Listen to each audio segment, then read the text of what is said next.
Hey guys, so a little bit of a disclaimer, okay? We are outside. It's a gorgeous day out. Um, Nice breeze, hot in the sun.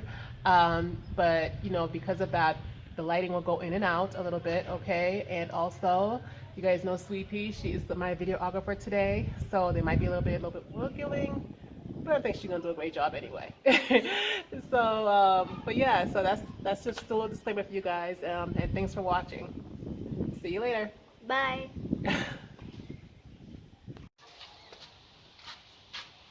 Hmm?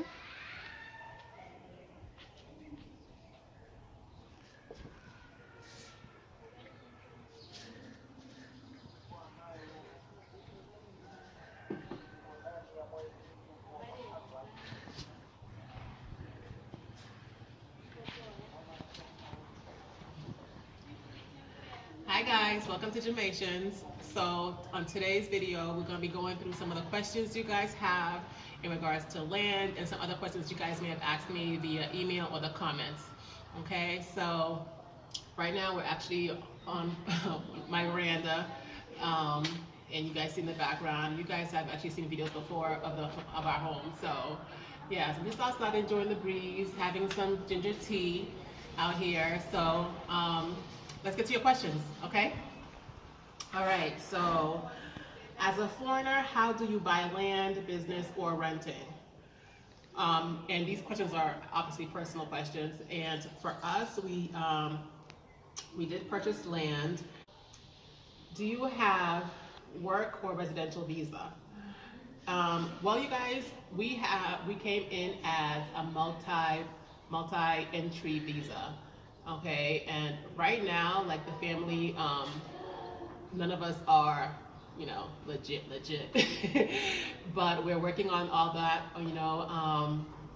We haven't gone back and forth to the border at all. Okay, so how do you get around the 90-day check? They're referring to as far as crossing the border to go to Kenya, because every 90 days you have to cross over and get your visa stamped. We haven't not done that yet. The first time we were supposed to go, actually, you guys, I was still pregnant and I was not about to go get the yellow fever shot, and I didn't want to put my kids through that as well. I did hear that from some friends that they did get sick. So by any means necessary, that we have not done that. So we, when I was pregnant first off, and then what happened was the corona hit. So there was no crossing anyhow. So we were always going back to get that free stamp to extend our stay until we weren't able to do it so anymore. So as of right now, we still haven't gone, and I'm not trying to. Let's see. Did you bring lots of furniture, kitchen appliances, etc.? No, you guys, we did not. It was a fresh new start. We figured we can get everything we needed here. There was one video where my husband did go back, I told you guys, to the States to handle some business, and he did bring back some small appliances, like, he brought back things for the baby, from my friends and family, but he also brought back, our small appliances like our juicer and just things that I wanted. And since, he was out there and it's not like we're having all as a pack, he brought those items back, and we had to actually get a converter for the plugs. That's all different as far as the watts go, and I'll do a separate video on that.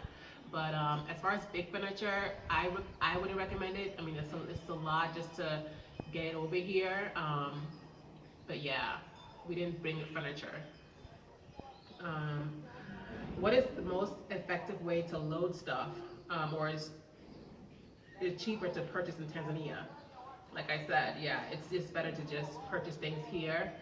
It is shipping is one thing, but also they have those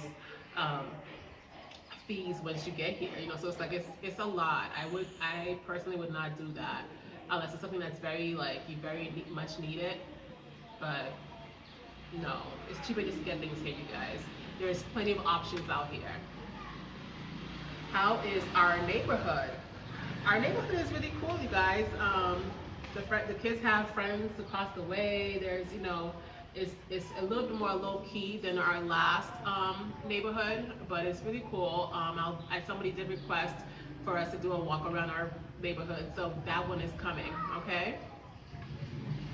Um, where to arrive in Arusha or Dar es Salaam? It all depends on what you want to do. When we came, I believe we landed in Kilimanjaro. But if you want to spend a couple of days in Dar, fine. Because I believe you have to go to Dar and then to Arusha. You have to take that flight. Well, let's take that bus. But yeah, either one. You know, if you can go to Dar and then come straight to Arusha, or go to Dar and stay there for a little bit. You know, so. And where are we? We are in a town of Njero, which is located in Arusha. Do we plan to buy a home? No, we do not plan to buy a home. We're actually building a home. It hasn't started yet, but we're contemplating what type of home and where we want to have it. So yeah, but we will not be buying a home. The homes out here, you guys, I mean, I'm sure there's plenty of different nice homes and things like that, but the opportunity to build your own is, too enticing. And the homes that are already here, I don't feel like the previous owners keep up with their homes. They don't keep up with their homes as well as they should, in my opinion. So building your own is what we're thinking of. What is everyday like? That's a loaded question. And I'll be sure to do a day in the life.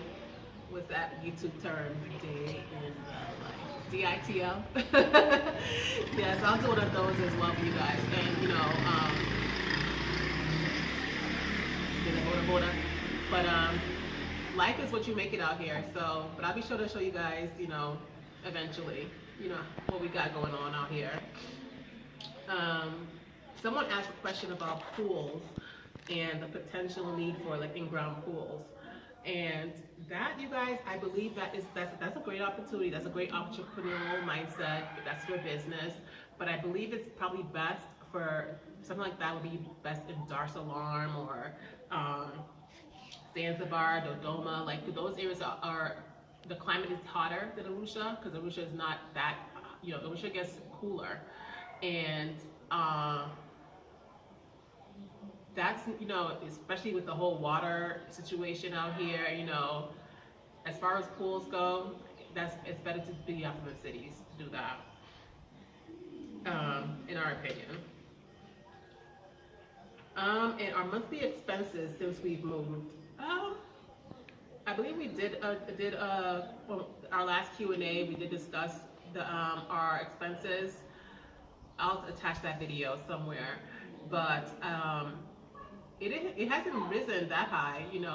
Obviously our monthly rent went up just a little bit for this home, but everything else pretty much stayed the same. And we have workers underneath us. We've increased the number of workers underneath us by maybe like one. So. But yeah, we'll do another video on that as well, like an updated video on our expenses for you guys if that's what you're looking for, if you're interested in that. How much to call the States? The internet to call, there's internet to call the States. There's also these cards, just like the States, you can buy the $5 calling cards. And those actually last pretty long. But there's also WhatsApp, okay? And WhatsApp, I love WhatsApp. WhatsApp is free, and you can just call anyone you want as long as you have internet. Okay. Someone asked about church or other social groups that we may be part of. I'm very, very picky about, church and involving my children with church and things of that nature until I feel comfortable around the atmosphere and what I want to, put into them. So right now we're not doing any of that. And not only that, I'm learning a lot too. I'm learning a lot about just, church in general and our ancestral vibes and just different things that I want to look into more before I, involve my children. As far as social groups, we are part of, you guys have seen videos with the diasporans come over to the house and we host them. And so we are a part of that group as well. You've seen Calva's sister with that group, and just something getting involved with the diasporans and seeing what we can give back to the motherland. And so you'll be seeing more of that as well. So keep tuned to that. But we do find ways to involve a lot of people and just being part of a community. And it's important to just not to be so isolated. Like, I'm introvert, yes, but it's important not to, just stay within yourself, especially if you have a lot of kids.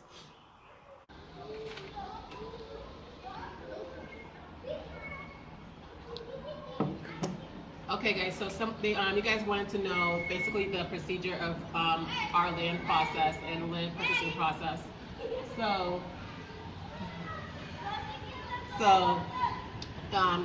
we actually, guys, we purchased our land, and our land is we purchased it with a local Tanzanian that we trust. So it's not because it's for business, but it's not for our residency by any means. It's two separate things. So our so our land is purchased with a Tanzanian. So the first thing we did was search for our land, and then once we found it, we got the surveyor out there to measure it, and you guys seen that video. We met with everyone, everyone that has anything to do with that land, that has any say in that land. The owner, the owner's son, the owner's wife, who the owner had multiple wives, you guys, and it was the main wife had such an issue. It was so funny because I guess she didn't want the proceeds to go to any of the other wives as well. So there was all of that, okay? Yes, but eventually she signed, because all these people that have any possible say have to sign, okay? That is yours. So there was that. There was, we met with the chief of the village. That's very, very important. It's like, you want to meet with the chief of the village. Even when you're just renting a home that you're going to be there for a long time, you want to, say hi and introduce yourself and let them know, that you're going to be around. That's community, What else? Yeah, we had to pay for everyone, including the Dalali. Don't forget, you must not come out of pocket of the Dalali, whatever that fee may be. We had to get a copy of the village title, and a village title is like 400,000 T shillings, okay? And I don't believe it varies per, anything. It's just a certificate. And then we have to also get the copy of the government title, which we still haven't really gotten ours yet, but we have it. We haven't picked it up. What else? Okay, guys, so what I can really, as far as tips go, when you're purchasing your land, first of all, definitely somebody you trust if you're going to be purchasing with a Tanzanian. And also the water situation. You want to make sure that you have access to water on your land. Okay, whether it's by a river, whether it's, government, whatever the case may be. Plants, everything. We need water. And if it's for business, maybe agricultural, maybe if it's just for you to build your home and just live out there, you need water. Okay, so make sure, even for us, like I said, we purchased our land, and we purchased the water from the government to come onto the land, and there was, on another video, you guys will see more of that happening, of what we did to acquire the water. But we didn't pay all of it all at once. We wanted to make sure we saw the actual water coming onto our land before we give that money away, because water is a definite need. Okay, so you want to make sure about those two things: trusting whoever you go into business with, and trusting your water intake that's coming in. But yeah, other than that. So guys, I'm going to cut the video right here. Thanks for watching. I'll be sure to answer any more questions you guys may have. Just keep sending them my way. And yeah, have a great day, and I'll talk to you guys soon in the next video. Bye.